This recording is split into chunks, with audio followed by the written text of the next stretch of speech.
Next up, we have House File 1269. I will move that House File 1269 be recommended to be placed on the General Register. Representative Wozlowick, we also have an author's amendment labeled A1.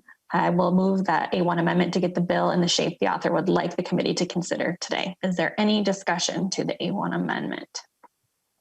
Madam Chair, if I can just briefly describe where we came up with that language.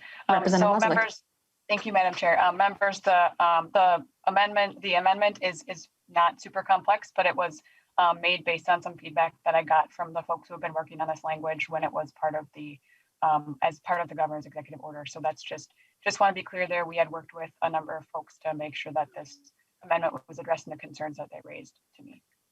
Thank you, Representative Wozlowick. Members, any further discussion? Okay. Seeing none, all those in favor, please say aye. Aye. Aye. Any opposed? That motion prevails and the A1 amendment is adopted. Representative Wozlowick, please go ahead and describe your bill as amended. Thank you, Madam Chair. House File 1269 as amended protects Minnesotans who receive stimulus payments appropriated by Congress against garnishment of that relief. When Congress appropriated the first round of stimulus payments under the CARES Act, a bipartisan set of senators made clear that these payments were not intended to be seized. U.S. Senators Sherrod Brown and Josh Hawley, in a letter to the Treasury Secretary, noted the stimulus payments that Congress passed were intended to help Americans in need, not to be diverted to debt collectors. Without protection from seizure, the story of a Minnesota family reported in the New York Times last April might happen again. In that case, a disabled veteran and his spouse lost 100% of their stimulus payments. In that story, the couple said they were counting on that payment to help pay rent and buy baby formula for their 10-month-old daughter. Not only people like those in this newspaper story at risk, but so are many Minnesota seniors who, according to the National Council on Aging, more and more of them are carrying a debt burden from medical debt. Without this protection, their stimulus payments could be subject to seizure. I would note that the bill does provide an exception for child support and health maintenance payments. In some, while people need to pay the debts they owe, it's important to recognize that during this pandemic and its disproportionate financial and health impacts on lower income Minnesotans and communities of color, these federal stimulus payments really need to go where they are intended to help folks weather the storm and get through the pandemic until things get back to a little more normal. So with that, I would welcome your support of House File 1269. And I know that we have a couple of testifiers here as well. Thank you, Representative Wozlowick. We do have two testifiers signed up to speak today. First off, Ron Elwood with Legal Aid. Mr. Elwood, are you with us? Please go ahead and introduce yourself.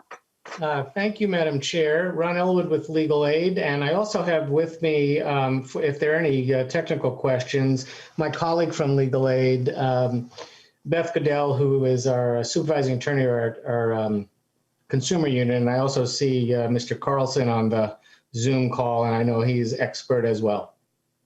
I just want to say that I really appreciate Representative Wozlowick's bringing this bill before the committee today. We had worked on this bill, this concept with Mr. Carlson and others in the industry to come to an agreement long before this, that the stimulus payments should absolutely go to the folks and not be diverted in any way. I can just say that from Legal Aid standpoint, many of our clients are struggling during the pandemic. And this bill would make sure that the necessary payments that are coming, hopefully in the next round of stimulus, will go for the basic needs that they need to keep afloat until the economy recovers. So with that, I'll just say, again, thank you very much and happy to stand for questions. Thank you, Mr. Elwood. Next on the list, I have Joel Carlson. Mr. Carlson, please introduce yourself and proceed with your testimony. Thank you, Madam Chair and members. I'm Joel Carlson. I own a legal research and government affairs business here in St. Paul, and I represent a group called the Minnesota Creditors' Rights Association, which is a collection of about 170 lawyers in Minnesota that represent creditors in our Minnesota state courts. When the pandemic started in March, not just in Minnesota, but across the country. Many of the lawyers that represent creditors moved to exempt any stimulus payments that are needed for family needs during the pandemic from any type of garnishment. We communicated that both to legal aid and to the governor's office. It's been the subject of an executive order. I don't believe a single stimulus check was ever subject to garnishment in Minnesota, and we support that, and we support the bill, and we appreciate the legislature taking some of these issues on that have been the subject of executive orders so that you know what's going on. This has been in place since May 4th of 2020, and I think it's something the legislature should know about and should be aware of and address. So we appreciate you bringing the bill forward, and it has our support as amended. Thank you, Mr. Carlson. That's all for testifiers that we have signed up for today. So we'll move to member discussion. I see Representative Haley, you have your hand up. Please go ahead. Thank you, Madam Chair. And again, thank you, Representative Wozlowick, for the bill. And I'm just really pleased to see your attention to this issue. It's not really a question for the bill author, but just a statement for all of us on the committee. This bill is allowing, as the previous testifier said, allowing the legislature to review an important issue that has come about due to COVID, and allows us a chance to weigh in on it and to take public testimony like we did today, and then to pass something along if members agree and take a vote on the House floor, which is chiefly what our job is. And I just wanted to make that point that I think we should be doing that with all the issues that have come up during this pandemic, and not allowing things to be decided just via executive orders. So I'm pleased to see this from the majority party, and would hope that we could see this with all the issues that we've been dealing with COVID-19. Thank you, Madam Chair. Thank you, Representative Haley. Members, any further discussion? Very well. Representative Wozlowick, do you have any closing comments? Thank you, Madam Chair.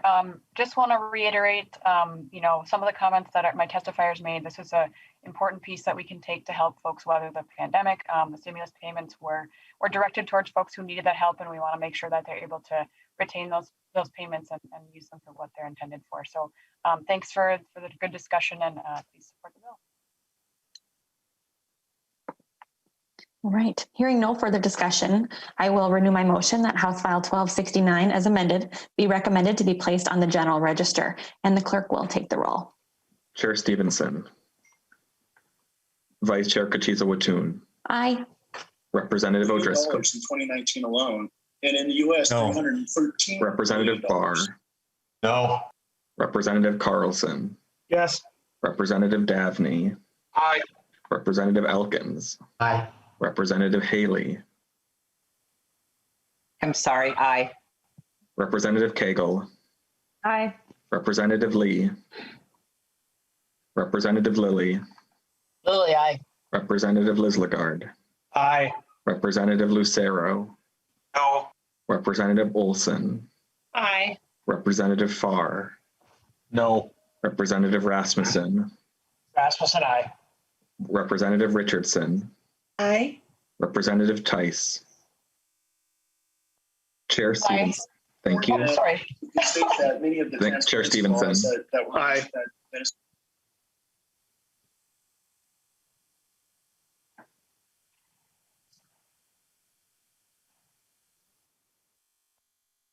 There being 13 ayes and 4 nays, the motion prevails, and House File 1269 as amended is recommended to be placed on the general register.